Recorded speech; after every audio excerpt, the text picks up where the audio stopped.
Paglalayag sa puso ng isang bata. Isinulat ni Genoveva Edroza Matute. Maring binata o ama na siya ngayon kung nakaligtas siya sa nakaraang digmaan. Sa akin ay hindi siya binata, ama o isang alaala ng bataan. Siya'y mananatiling 8 taong gulang na bata. Ilang taon man ang dumaan, lagi ko pa rin siyang maaalala sapagkat isang araw siya ay aking naging guro.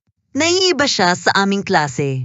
Pangit, maliit, bilog at pipis ang ilong at mayroon siyang nakakatawang tono sa pagsasalita. Ngunit mayroong bagay na kaibig-ibig sa kanya sapagkat matulungin siya.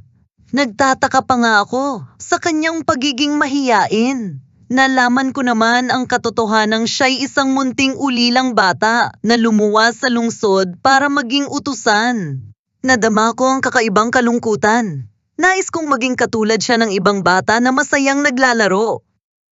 Pinagagawa ko siya ng maraming bagay para sa akin. Ang tahimik na pakikipagkaibigan ang nag-uugnay sa amin ng pangit na ito. Lagi ko siyang naaasahan. Unti-unti ko namang nararamdaman ang kanyang kasiyahan sa pag-aakalang nagmamalasakit ako at may gusto sa kanya. Nakikita ko na siyang nakikipaglaro at nakikipaghabulan tulad ng isang normal na bata. Kinakausap ko pa siya at sumasagot siya ng pagaril sa Tagalog.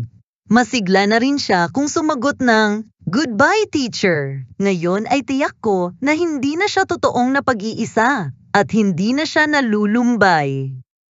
Ang paraan na pag-akit na yun sa kanya at ang pagtiyak na siya'y mahalaga at sa kanya'y may nagmamahal, maligaya na siya. Isang araw, sa paglingon ko sa mga dumadaang tao'y naamin ko sa aking sarili na kasalanan ko ang nagyari.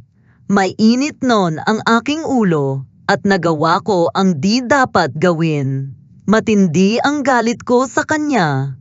Nalimutan ko ang kanyang pag-iisa't kalumbayan, ang mabagal na paraan ng pag-akit at pagtiyak sa kanya siya'y mahalaga at minamahal. Nang hapong iyon, ay bumalik siya sa dating siya. Hindi niya ako pinapansin ni minsan lamang. Naisip kong galit siya sa akin. Sa munti niyang puso'y kinapopootan ako at nasantabi ang pagmamahal niya sa akin. Tila may binubulong kapasiyahan sa kanyang loob. Ano ang ginawa kong ito? Ano ang ginawa kong ito? Ito itinatanong kong paulit-ulit sa aking sarili. Napopoot siya sa akin. Ang mga mata niya'y nakipagsalubungan sa akin at nagsabing, "Goodbye, teacher." At umalis na siya. Nagbalik siya upang sabihin iyon sa akin. Nagugunita ko ang pagpapakumbaba sa kalakhan ng puso ng munting batang yaon. Nang sandaling yaon, siya ang aking guro.